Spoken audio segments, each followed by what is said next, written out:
नमस्ते, मैं electro homeopathic चिकित्सक डॉक्टर आनंद सिंह एक बार फिर से आपका स्वागत करता हूं स्टोन केयर सेंटर में। दोस्तों, आज हम बात करेंगे कि गॉल ब्लैडर स्टोन होने के दौरान अक्सर करके गॉल ब्लैडर स्टोन का पेन रात में ही क्यों होता है। जब भी किसी व्यक्ति को पित्त की थैली में पथरी होती है तो उस व्यक्ति को जो दर्द होता है वो रात के समय में ही क्यों होता है ज़्यादातर। आज हम इस बारे में बात करेंगे। दोस्तों, यदि आप हमारा ये वीडियो पहली बार देख रहे हैं तो मैं आपकी जानकारी के लिए आपको बताना चाहूँगा, हमारे यहाँ बिना ऑपरेशन के पित्त की थैली की पथरी, पेशाब की थैली की पथरी और गुर्दे की पथरी का इलाज किया जाता है बिना ऑपरेशन और बिना किसी साइड इफेक्ट के इलेक्ट्रो होम्योपैथिक पद्धति की दवाओं की सहायता से। तो चलिए दोस्तों, वीडियो शुरू करते हैं और जानते हैं कि क्या कारण है कि गॉल ब्लैडर स्टोन होने के दौरान जो दर्द होता है वो आधी रात को ही क्यों होता है और काफ़ी परेशानी हो जाती है। एक तो गॉल ब्लैडर में स्टोन होने की वजह से भयानक पेन हो रहा है और वो भी रात को हो रहा है। ऐसे में कोई डॉक्टर भी नहीं मिल पाता है। तो क्या उसके उपाय हैं कि आप शीघ्र ही उस दर्द को बंद कर सकें और वो दर्द फिर से आपको दोबारा ना हो, इस बारे में भी आज हम बात करेंगे। तो चलिए दोस्तों, वीडियो शुरू करते हैं। तो दोस्तों, अब हम बात करेंगे कि क्या कारण है कि गॉल ब्लैडर में जब भी स्टोन होता है तो इसका जो दर्द है वो रात को ही क्यों होता है। इसके पीछे के क्या कारण हो सकते हैं, आज हम इस बारे में बात करेंगे। तो दोस्तों, सबसे पहला जो कारण है वो ये है कि जब भी आप कुछ ज़्यादा ऑयली फूड खाते हैं, कुछ भी हैवी खाते हैं या ज़्यादा फैट वाला फूड खाते हैं, जैसे कि आप ज़्यादा पनीर ले लेते हैं या ज़्यादा मात्रा में दूध पी लेते हैं या पूड़ियाँ, कचौड़ियाँ आप ज़्यादा मात्रा में ले लेते हैं, पेट भर के खाना खाते हैं। कभी-कभी ऐसा होता है कि स्वाद-स्वाद में लोग ज़्यादा खाना खा लेते हैं। आप समझ रहे होंगे मेरी बात को। तो जब भी ऐसा होता है तो गॉल ब्लैडर में रात को स्टोन होने की वजह से दर्द होने के चांसेस बढ़ जाते हैं। क्योंकि जब भी आप कुछ हैवी फूड करते हैं तो आपके डाइजेस्ट सिस्टम को, आपके पाचन तंत्र को अधिक मेहनत करनी पड़ती है भोजन को पचाने में। और गॉल ब्लैडर जो है वो भी पाचन तंत्र का एक हिस्सा है। और इधर तो आपके गॉल ब्लैडर में स्टोन है और इधर आपका जो गॉल ब्लैडर है वो प्रभावित हो रहा है क्योंकि आपने ज़्यादा खाना खा लिया है। तो इस वजह से आपका जो स्टोन है वो आपको पेन देने लगता है। पहला कारण ये है कि आप अगर कुछ भी ज़्यादा हैवी फूड करते हैं, पेट भर के ज़्यादा खाना खा लेते हैं या आप ऑयली खाना ज़्यादा खाते हैं या फिर आप दूध ज़्यादा पी लेते हैं, पनीर ज़्यादा खा लेते हैं, मीट ज़्यादा ले लेते हैं, मांस का सेवन ज़्यादा कर लेते हैं, पेट भर के खाना खा लेते हैं, तो ऐसी स्थिति में आपको रात को गॉल ब्लैडर स्टोन होने के दौरान दर्द सहन करना पड़ सकता है। अब मैं आपको बताता हूँ दूसरा कारण कि गॉल ब्लैडर में स्टोन होने की वजह से दर्द क्यों होता है।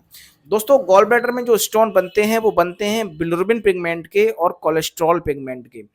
अब यदि आपको कोलेस्ट्रॉल पिगमेंट का स्टोन है तो आप भाग्यशाली हैं कि आपको दर्द नहीं होगा, क्योंकि कोलेस्ट्रॉल के जो स्टोन बनते हैं वो गोलाकार होते हैं और चिकने होते हैं। गोलाकार और चिकना होने की वजह से वो स्टोन गॉल ब्लैडर के अंदर स्विमिंग करते रहते हैं, तैरते रहते हैं।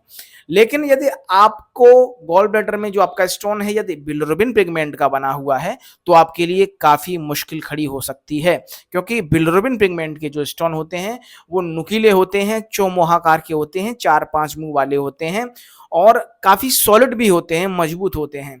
और ये स्टोन स्विमिंग नहीं करते हैं, गॉल ब्लैडर की ही सतह पर जाकर, गॉल ब्लैडर की स्किन पर जाकर एक जगह चुभ जाते हैं, गढ़ जाते हैं और फिर आपको दर्द देना शुरू कर देते हैं। तो दोस्तों, दूसरा कारण ये है कि यदि आपको कोलेस्ट्रॉल पिगमेंट का स्टोन है तो आपको गॉल ब्लैडर में दर्द नहीं होगा। और यदि आपके गॉल ब्लैडर में बिलिरुबिन पिगमेंट का स्टोन है तो 90% चांसेस हैं कि आपको अक्सर करके दर्द होता रहेगा। कभी-कभी किसी पेशेंट को क्या होता है कि लगातार दर्द नहीं होता है। हफ्ते भर में, महीने भर में, 6 महीने में कभी-कभार दर्द होता है। लेकिन कुछ-कुछ पेशेंट्स के साथ क्या होता है कि एक महीन दर्द उनको बना रहता है राइट साइड में, पेट के इस तरफ। ये आपका लीवर है और लीवर के नीचे ही गॉल ब्लैडर होता है। और क्या होता है कि किसी-किसी पेशेंट को लगातार एक चुभन सी महसूस होने लगती है, होती रहती है और कभी-कभार नाइट में भी भयानक पेन हो जाता है। तो दोस्तों, ये कुछ मुख्य कारण हैं जिनसे कि आपको यदि गॉल ब्लैडर में स्टोन है तो पेन हो सकता है। अब दोस्तों, मैं आपको पेन ना हो, आपको दर्द ना हो उसके बारे में कुछ तरीके बताना चाहूँगा। सबसे पहले तो आपको खाना शाम को जो आपका रात का जो डिनर होता है, वो आपको कम कम लेना है। हल्का भोजन करना है, फलों का सेवन करना है या फिर बहुत ही लाइट भोजन आपको करना है। थोड़ा खाना है, आपको पेट भर के नहीं खाना है। दूसरा, आपको यदि पेन होता है, लगातार होता है, हफ्ते भर में होता है, तो आपको ठंडी चीज़ें नहीं लेनी है, जैसे कि आपको आइसक्रीम नहीं लेना है, आपको फ्रिज का पानी नहीं लेना है, आपको चावल जो है वो कम मात्रा में लेना है और ऐसी चीज़ों को नहीं लेना है जिससे कि आपका जो गॉल ब्लैडर है उस पर स्वेलिंग आए, सूजन आए। क्योंकि आप जब भी कुछ ठंडा लेते हैं तो आपके गॉल ब्लैडर पर सूजन आने के चांसेस जो हैं वो बढ़ जाते हैं। तो आपको ठंडा नहीं लेना है, आपको कम मात्रा में भोजन करना है, हल्का भोजन करना है। यही कुछ कारण हैं जिससे कि आपका जो पेन है वो आपको फिर से नहीं होगा। अगर लगातार हो रहा है तो आप अपने नज़दीकी डॉक्टर्स को जाकर दिखा सकते हैं, अपनी प्रॉब्लम्स को बता सकते हैं। फिर जैसा आपके डॉक्टर्स आपको सजेस्ट करें, आपको वैसा फैसला लेना है। और साथ ही साथ मैं आपको बताना चाहूँगा, वैसे हमारे यहाँ पर पित्त की थैली की पथरी का इलाज होता है। हमारे यहाँ 22 दिन का हमारा कोर्स है, इलेक्ट्रो होम्योपैथिक पद्धति की दवा है, किसी भी तरह का दवा का कोई भी साइड इफ़ेक्ट नहीं है। यदि आप दवा लेना चाहें तो आप हमारे दिए हुए नंबरों पर कॉल करके हमसे जानकारी ले सकते हैं। और साथ ही साथ हमारे यहाँ किडनी स्टोन का भी मेडिसिन दिया जाता है, यूरिन ब्लैडर स्टोन का भी मेडिसिन दिया जाता है। इसके अलावा हमारे यहाँ पर मिर्गी यानी कि एपिलेप्सी का भी मिर्गी दौरे की जो समस्या होती है उसका इलाज भी होता है। तो दोस्तों, वीडियो यदि आपको हमारा पसंद आया हो तो प्लीज़ आप हमारी वीडियो को लाइक करिए और चैनल को सब्सक्राइब ज़रूर करिएगा। तब तक के लिए दोस्तों, नमस्कार, धन्यवाद।